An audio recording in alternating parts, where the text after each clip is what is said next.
لیے قربان ہوتی رہے. بس یہ ہے جذبہ. اور ہمارے گھروں میں ایک دوسرے کو دھکے دیے جاتے ہیں. تو ہی چلا جا, کفارہ بن جا سب کے لیے. تو ہی چلا جا, تو ہی چلا جا. وہاں تم رک جاؤ, میں چلا جاؤں. تم رک جاؤ, ہاں تم رک جاؤ. باپ بیٹے میں بحث چل رہی ہے, ماموں بھانجے میں بحث چل رہی ہے. ماموں بھانجے میں بیٹے کے بارے میں بیٹا کہہ رہا ہے, ابا جی اگر جنت کے سودے کا مسئلہ نہ ہوتا تو میں باپ سمجھ کر کے آپ ہی کو آگے بڑھا دیتا. ابا تم ہی چلے جاؤ. لیکن ابا جان, جس طرح جنت کے سودے کی ضرورت آپ کو ہے, اسی طرح جنت کے سودے کی ضرورت مجھے بھی ہے. مجھے بھی ہے. لو کان غیر الجنتی لآثرتک. اگر مسئلہ جنت کے سودے کا نہ ہوتا تو میں کہہ دیتا آپ باپ ہیں, آپ والد ہیں, آپ کا مقام کچھ اور ہے, آپ جائیں. بھانجا ماموں سے کہہ رہا ہے, ماموں جان آپ کی بہن بیمار ہے, آپ رک جاؤ, میں اللہ کے راستے میں چلا جاؤں. ماموں بھانجے سے کہہ رہے ہیں, بھانجے تیری ماں بیمار ہے, تو خدمت کے لیے رک جا, میں اللہ کے راستے میں چلا جاؤں. ہر آدمی کا کیا شوق تھا, کیا جذبہ تھا, کیا شوق تھا, کیا جذبہ تھا. اس تجارت کو بھول ہی گئے. خوش نصیب ہیں اللہ کے وہ بندے, اس پورے مجمع میں بسا خوش نصیب, ہزارہ خوش نصیب وہ بندے ہیں جن کے قدم اللہ کے راستے میں اٹھ چکے ہیں یا یہاں سے اللہ کے راستے میں اٹھنے والے ہیں. اللہ ان کے صدقے میں ہم سب کو معاف فرمائے گا, ہم سب کو قبول فرمائے گا. کاش ہم سب کا شمار, ہم میں سے کوئی واپس نہ جاتا. ہر ایک کا حوصلہ ہوتا یہاں سے ہم اس طرح اللہ کے راستے میں جائیں گے جس طرح آخری اجتماع میں صحابہ اللہ کے نبی کے ساتھ جب جمع ہوئے تھے تو سارے کے سارے اللہ کے دین کے تقاضوں کے لیے بکھر گئے. سارے کے سارے تقاضے. اجتماع میں آدمی واپس جانے کے لیے تھوڑے آتا ہے, اجتماع میں تو اللہ کے دین کے تقاضوں پر آدمی بکھرنے کے لیے آتا ہے. چل رہے ہیں, تقاضے لیں گے اور تقاضے لے کر کے جو ہمارا رخ ہوگا, جو ہماری سمت ہوگی, ہم اپنے رخوں پر اپنی سمتوں میں ہم چلے جائیں گے, کام کر کے پھر اپنے گھر جائیں گے. یہ جذبہ, یہ جذبہ بے انتہا خوش نصیب ہے. کاش اللہ ہم سب کو شامل کر دیتا, ہم سب کو, اور ہم سب کا اجتماع وہ اللہ کے نبی والا اجتماع بن جاتا, اور اللہ نے اس کی برکت سے ہمارے ساتھ وہ معاملہ فرماتے جو صحابہ کرام کی پاکیزہ جماعت کے ساتھ اللہ نے معاملہ فرمایا. اس لیے میرے محترم بزرگوں, دوستوں, بنیادی چیز اللہ کے راستے کا خروج کسی وجہ سے رہ گیا تو بے انتہا ندامت ہو, دل رو رہا ہو, دل رو رہا ہو. جس میں ندامت ہوگی آج نہیں کل, کل نہیں پرسوں, دنیا کے کاموں کی ترتیب بنا کر اللہ اس کے لیے نکلنا آسان فرما دیں گے. اور جس کے اندر ندامت نہیں ہوگی, ندامت نہیں ہوگی, للچائی نگاہوں سے تو دیکھے گا جانے والوں کو, لیکن اللہ تعالیٰ توفیق کا دروازہ اس کے لیے کشادہ نہیں فرمائیں گے. دیکھتا رہ جائے گا, للچاتا رہ جائے گا. اس لیے ندامت ہو, ندامت. جانے والے بھی اللہ کے راستے کے خروج کے اعمال کا اہتمام. ہمارا جانا سیاحت نہیں ہے, ہمارا جانا اللہ کرے ہمارا فکروں میں ڈوبا ہوا سفر ہو, اپنے تمام گندی خواہشات کو کچلنے والا سفر ہو. ہمارے قدموں کے نیچے تمام فتنے دفن ہوتے چلے جائیں, تمام فتنے, تمام فتنے. صحابہ کے بارے میں مشہور ہے, وہ جہاں جہاں پر پہنچ گئے وہیں وہیں پر سحر ہوئی. جہاں جہاں نہ جا سکے وہیں ہے رات آج تک. جہاں جہاں سے گزر گئے, جہاں جہاں سے, عجیب تھے.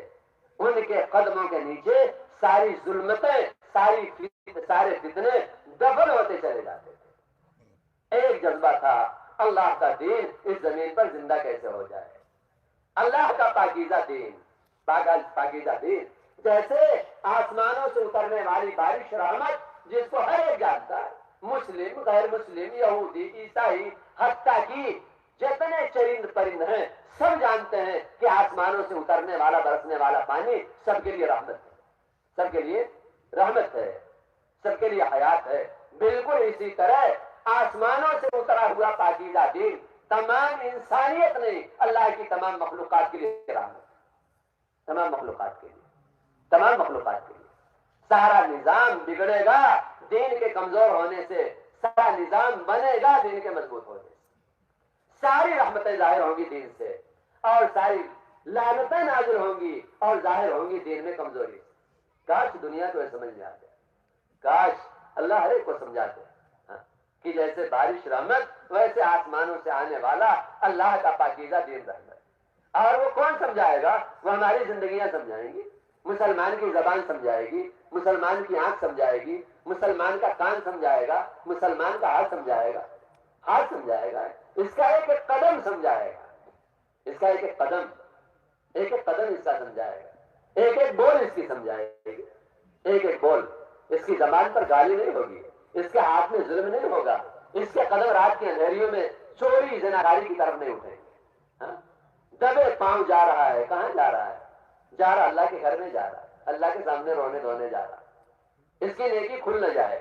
آج لوگ مال کو چھپانا کام سمجھتے ہیں, اپنی نیکیوں کو چھپانا کام نہیں سمجھتے. نیکی ایک تو کر نہیں پاتے, دوسرے کر لے تو بچا نہیں پاتے. یہ ہمارا حال ہے, یہ ہمارا حال ہے, یہ ہمارا حال ہے. اللہ تعالیٰ نے عجیب بنایا مسلمان کو. اس لیے میرے محترم بزرگوں دوستوں, یہ اللہ کی طرف سے بڑی خیر ہے, بڑی خیر ہے. یہ محنت بڑی خیر ہے, اس محنت میں خروج بڑی خیر ہے, بڑی خیر. اس لیے اللہ کے راستے میں نکلنا اللہ کے قرب کا سب سے بڑا عمل سمجھ کر کے اپنی تمام گندی خواہشات کو چھوڑنا. گندی خواہش, بڑی گندی خواہش موبائل ہے.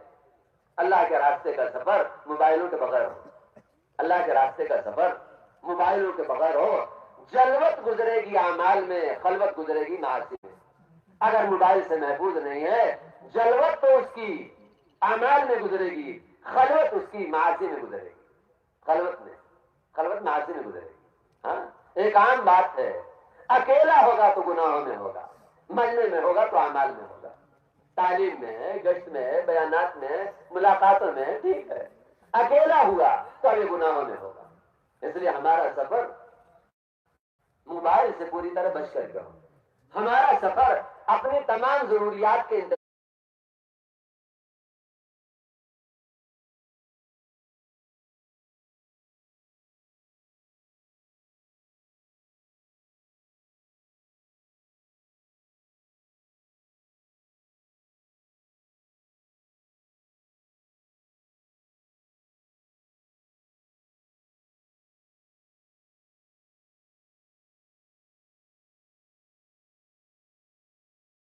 انتظام کے ساتھ ہو. اللہ کرے ہم کہیں جائیں تو ایک معمولی چیز بھی خریدنے کی ضرورت نہ ہو, ہاں, معمولی, تاکہ اللہ کے راستے میں نکلنے کے بعد دنیا کے علاقوں, دنیا کے بازاروں کا کوئی حصہ ہمارے پاس نہ ہو. سارے انتظام کے ساتھ اپنی کتاب, اپنا تعام سیٹ, اپنی ساری ضروریات, ہمارے دل و دماغ میں کام ہی کام ہو, کام ہی کام ہو.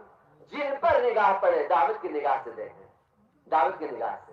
سامانوں کو تو للچائی نگاہ سے دیکھتے ہیں, انسانوں کو للچائی نگاہ سے نہیں دیکھتے. سامانوں کے حریص ہیں, سامانوں کو للچائی نگاہوں سے دیکھتے ہیں. ہم انسانوں کے حریص نہیں ہیں. انبیاء انسانوں کے حریص ہوتے تھے, للچائی نگاہوں سے دیکھتے تھے. دعا ہو رہی ہے رات کے اندھیرے میں, اے اللہ یہ صلاحیت سے بھرے انسان ہے, ابو جہل صلاحیت سے بھرا انسان ہے, اے اللہ عمر صلاحیت سے بھرے انسان ہے, اے اللہ ان دونوں میں سے جو تیرے دین کے حق میں بھلا ہو اس کی ہدایت کا فیصلہ کر دے, جو تیرے دین میں بھلا. حیرت ہے, سامان کو للچائی نگاہوں سے دیکھتے ہیں, کاش یہ ہمارے ہاتھ لگ جائے انسانوں کو. اے اللہ, اے اللہ تو کاش اس کی صلاحیت, اس کی صلاحیت, اے اللہ تیرے دین کے لیے استعمال ہو جائے. حضرت عمر رضی اللہ تعالیٰ عنہ ایک یہودی غلام ہے, ایک یہودی غلام للچائی نگاہوں سے دیکھ رہے ہیں, للچائی نگاہوں سے. کاش تیرے اندر اتنی صلاحیت, اتنی استعداد, میں بیت المال پر تجھے محاسب بنا دیتا, ذمہ دار بنا دیتا, اگر تیرے دل میں ایمان کے لیے جگہ بن جاتی. حریص ہے, اے اللہ کتنی صلاحیت ہے, کتنی استعداد ہے, کتنا زبردست آدمی ہے, کاش یہ ہمارے ہاتھ لگ جاتا, کاش, اور اس کی صلاحیت ہم تیرے دین کے لیے استعمال کر لیتے. ایسا حفظ ہو, بستیوں سے گزرے ہیں حفظ ہو, یہ بستی کاش اللہ کے دین پر, اللہ کے دین کی دعوت پر کھڑی ہو جاتی. فضاؤں میں گزرے, فضاؤں میں جہاز جن آبادیوں سے گزر رہا ہو, ان آبادیوں کے بارے میں حفظ ہو. اے اللہ اتر کے انہیں دعوت تو نہیں دے سکتے, لیکن سب کے قلوب تیرے قبضے میں ہیں. اے اللہ اس جہاز کی ان فضاؤں سے ان شہروں کی فضاؤں سے گزرنے کی برکت سے اے اللہ تو ہدایت اس بستی کے لیے نازل فرما دے۔ ایک حرص ہو، ایک جذبہ ہو، نبی حریص ہوتا ہے، نبی کے کام میں چلنے والا حریص رہو، سفر کر لے جہاں پہنچے وہیں کام کرے گا نہیں، یہ اللہ کے راستے میں ہے، اس کا دل ہمیشہ کام میں ہے، اس کا دماغ ہمیشہ کام میں، ہمیشہ کام میں، ہمیشہ کام میں۔ اسی لیے فکروں کے ساتھ سفر ہو، اللہ کے گھر کی عظمت کے ساتھ سفر ہو۔ اللہ کے گھر کی کس کا گھر ہے؟ حاکم الحاکمین کا گھر ہے، ملک الملوک کا گھر ہے، خالق السماوات والارض کا گھر ہے، اس کا گھر ہے۔ یہ نہیں یہ کچی مسجد ہے، یہ جھوپڑا ہے، یہ فلانا ہے کس کا؟ یہ اللہ کا ہے، یہ اللہ کا ہے۔ لوگ کہتے ہیں یہ فلانے بادشاہ کا کتا ہے، یہ اتنا شعور آیا کہ دنیا کے بادشاہوں سے متاثر ہو کر کے ان کے کتوں کو عظمت کی نگاہ سے دیکھتے ہیں۔ ابھی اللہ کی اتنی عظمت نہیں آئی کہ اللہ کے گھر کو ہم عظمت کی نگاہ سے دیکھیں، عظمت کی نگاہ سے، عظمت کی نگاہ سے۔ ملکوں کے بادشاہوں کا سفر ہوتا ہے ملک کا، تو دنیا ان کے کتوں کو عظمت کی نگاہ سے، یہ فلانے کا ہے، سپر پاور طاقت کا یہ کتا ہے، اتنا دل و دماغ میں ہے۔ اور اس حاکم الحاکمین اور ملک الملوک کی عظمت دلوں میں نہیں ہے، جو ایسے سپر پاور طاقتوں کو ناپاک قطروں سے پیدا کرنے والا ہے۔ اس کی قدرت طاقت نہیں، اس کے گھر کی عظمت نہیں ہے، اس کے گھر کی عظمت یہ عظمت کی مشق ہے، دلوں سے غیر اللہ کو نکالنے کی، اس دل میں ایک اللہ کو بسانے کی یہ مشق ہے۔ اس لیے مساجد کی عظمت ہو، بے انتہا عظمت ہو، بے انتہا۔ یہ مسجدیں تو وہ ہیں کہ ان سے دھوپ کو صاف کرنے والے کے لیے اللہ تعالیٰ مغفرت کا فیصلہ فرما دے، کچرا اٹھانے والے کے لیے اللہ تعالیٰ مغفرت کا فیصلہ فرما دے۔ ایک بڑھیا کے بارے میں اللہ کے نبی نے پوچھا، نظر نہیں آتی، فرمایا اس کا انتقال ہو گیا، صحابہ نے کہا ہم نے دفن کر دیا۔ اللہ کے نبی نے فرمایا انی رأیتها فی الجنہ لما کانت تلقط الاذی من المسجد، ہم نے جنت میں دیکھا۔ کیوں دیکھا ہے؟ یہ مسجد سے کچرا صاف کیا کرتی تھی۔ کمال ہے، ایک کچرا صاف کرنے کی وجہ سے جنت میں چلا جائے، ایک مسجد میں کچرا کرنے کی وجہ سے اللہ کی ناراضگی میں آ جائے، اللہ کی ناراضگی میں۔ ایک کچرا صاف کرنے کی وجہ سے ہمارے دل و دماغ میں یہ گندی بات جائے کہ مسجد کی صفائی مسجد کے خادموں کا کام ہے، مسجد کے خادموں کا کام ہے۔ مسجد کے خانے کعبہ کو صاف کرنے کا موقع مل جائے تو بادشاہ اپنی بادشاہتوں کو نشاور کر دے، اور جب اس کی بیٹیوں کے صاف کرنے کا، اللہ کے گھروں کو صاف کرنے کا مسئلہ ہے تو ایک آدمی کے دل و دماغ میں نخوت بچ جائے، کبر بھر جائے، اور یہ کہے کہ مسجدوں کی صفائی تو مسجدوں کے خدام کے ذمہ ہے۔ مسجدوں کے خدام ہمارے دل و دماغ میں کوئی فرق نہ ہو، کوئی فرق نہ ہو۔ مسجد کی صفائی، مسجد کا احترام، سامان کو سلیقے سے رکھنا، سامان کو بستی والوں کی محبت لے کر کے جانا، کام کا مشورہ کرنا، علماء سے ملاقاتیں، صلحاء سے ملاقاتیں، دعاؤں کی نیت سے، بااثر لوگوں سے ملاقاتیں، ان کو اپنے عمومی گشت میں خاص طور سے ساتھ لینے کی نیت سے، ساتھ لینے کی، تاکہ اللہ نے جس طرح وجاہت دنیا میں دی ہے اسی وجاہت کے ساتھ آخرت میں ان کا حشر ہو۔ ایسا نہ ہو دنیا میں باعزت جی رہے ہوں اور آخرت میں ذلیل ہو کر کے ان کا حشر ہو ذلت کے ساتھ۔ اس لیے ان پر رحم کا تقاضا ہے ملاقاتیں کر کے کہ اللہ نے آپ کو اثر و رسوخ دیا ہے، 2-4 لوگ 10 لوگ آپ کی بات سنتے ہیں، آپ نے اگر ساتھ دے دیا تو آپ کے پیچھے 10-5 لوگ، 25-50 لوگ آ جائیں گے مسجد میں۔ ان سب کی نیکیوں کو اللہ تعالیٰ آپ کے نام اعمال میں شامل کر دیں گے، اور پھر کام کے ساتھیوں کو جمع کر کے مضبوط مشورہ ہو، مضبوط مشورہ کام کی سطح کو بلند کرنے کے لیے، مساجد کی کارگزاری کام کے تقاضے بنانے کے لیے، کام کے تقاضے ماشاءاللہ 4 مہینے کا رخ ہے، 5 مہینے کا پڑ جائے، 4 مہینے کا رخ نہیں ہے 4 مہینے کا پڑ جائے، 2 ماہ مستورات کا رخ پڑ جائے، کارگزاری لو، کام جہاں تک ہے اس سے آگے کے تقاضے بنائیں جماعتیں، اس سے آگے کے اشرے کی مستورات ہیں، چلے کا تقاضا بنائیں، چلے کی مستورات ہیں، دوسرے چلے بیرون کا تقاضا بنائیں۔ روزہ کا معمول زندہ ہو گیا، اب اشرا مہینے کے 10 دن پر لوگ آئے، 2.5 گھنٹے کا کوئی رخ پڑ گیا، اب لوگ روزانہ کے 8 گھنٹے پر آئیں، تقاضا بنانا پرانے ساتھیوں کو لے کر کے، اور پھر محنت کا مضبوط نظام قائم کرنا. دن کی محنت، رات کی محنت، دن اور رات کی محنت کا مضبوط نظام قائم کرنا. مضبوط نظام، مضبوط نظام. یہ نہیں کہ ہم بیٹھ نہیں پاتے، چل نہیں پاتے، کھا نہیں پاتے، یہ نہیں. معذور نہیں بننا اللہ کے راستے میں، معذور نہیں بننا ہے. معذور اللہ کے راستے میں باہمت بننا ہے، قوی بننا ہے. اسی لیے مشورہ کر کے کام کرنا ہے. ہر جماعت 5 گشتوں کا اہتمام کرے. ہر جماعت روزانہ کے اعتبار سے 5 گشتوں کا اہتمام کرے.